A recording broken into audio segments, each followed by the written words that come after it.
Arifur Rahman, Jamuna news, Dhaka. নেতিবাচক মনোভাবের কারণে নারীরা বিদেশে যেতে আগ্রহী হচ্ছেন না, অথচ পুরুষের চেয়ে নারী প্রবাসীদের কাছ থেকে তুলনামূলক বেশি রেমিটেন্স আসছে।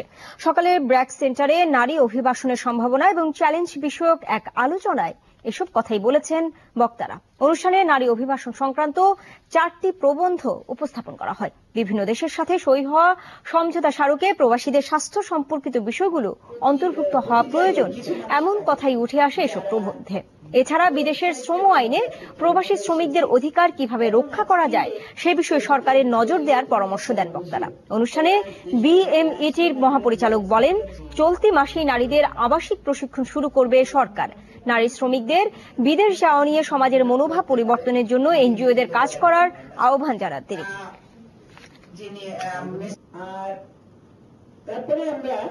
আমি ব্র্যাকেট কমিউনিটি এম্পাওয়ারমেন্ট প্রোগ্রামে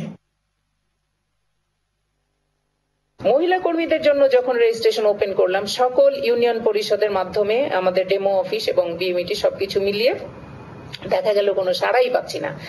আমরা দেখতে পেলাম যে বেশ কিছু ফেসবুক এবং টুইটার এবং অন্যান্য যে সামাজিক যোগাযোগ মাধ্যম আছে সেগুলোতে বিভিন্ন ধরনের নেতিবাচক প্রচারণা আসতেছে। বছর জুড়ে চাহিদা থাকলেও পহেলা বৈশাখে চাহিদা বেড়ে যায় টমটম গাড়ি, চরকা সহ